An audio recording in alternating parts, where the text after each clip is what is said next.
Bonsoir à tous et bienvenue dans ce bref tour de l'actualité. Les dossiers de l'A2 nous amènent ce dimanche à Mosikro, un quartier de la commune d'Atekoubé. Cette bourgade de plus de 15 000 âmes a fait la une de l'actualité ces dernières années durant toutes les saisons pluvieuses. Des éboulements de terrain sur ces habitations construites sur les flancs de collines ou encore des effondrements de murs occasionnant mort d'hommes. De gré ou de force, les habitants de Mosikro ont quitté les zones à risque. Outre la sensibilisation, la destruction des habitations mitoyennes aux collines s'est imposée. Une tâche délicate et difficile, mais nécessaire pour préserver la vie de nombreux habitants.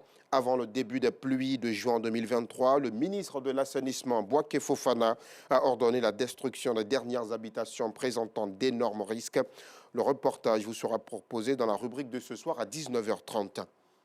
En religion, l'immolation du mouton est le symbole le plus important de la fête de la Tabaski, encore appelée l'Aïd el-Kébir.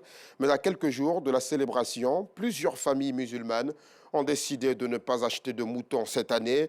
Ils privilégient l'achat de viande, celui du bœuf notamment. Le motif, la cherté du mouton. Le récit de Yacouba Koulibaly et de Clément Boko qui ont sillonné les communes d'Abobo et de Trècheville. Ça sera à 19h30.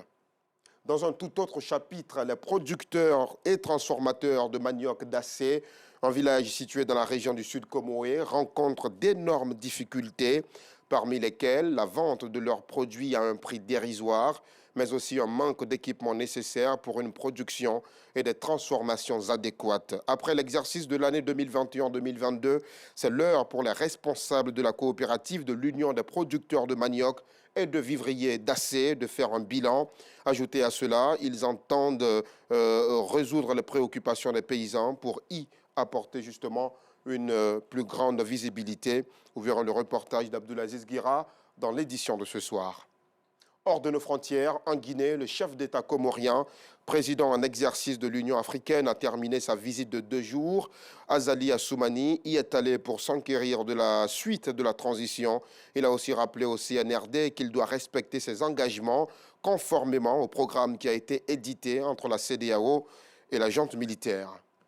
Au Sénégal, les commissions du dialogue national ont remis leurs recommandations au président Macky Sall des mains de Moustapha Niasse, le président du comité de pilotage, et de Marie-Angélique Savané, la présidente de la commission de synthèse.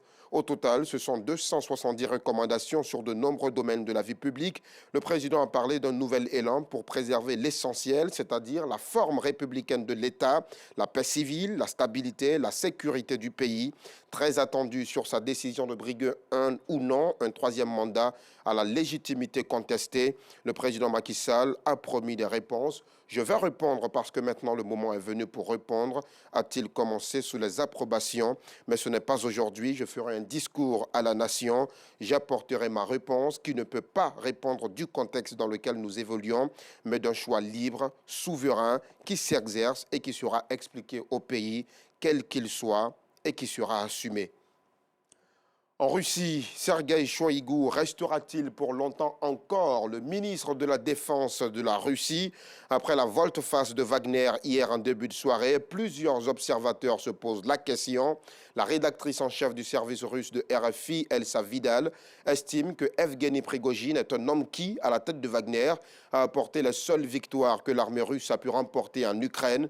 Et il a demandé instamment à ce que soient retirés des hommes qu'il qualifie de traîtres, qui sont notamment le ministre de la Défense Sergueï Shoïgu et le chef d'état-major Valery Gerasimov. Donc, il va falloir absolument suivre dans les semaines qui viennent d'éventuels changements à la tête de l'armée, mais aussi dans la tactique et dans les objectifs de guerre en Ukraine. On arrive au terme de ce bref tour de l'actualité. Merci de votre fidélité. Rendez-vous à 19h30.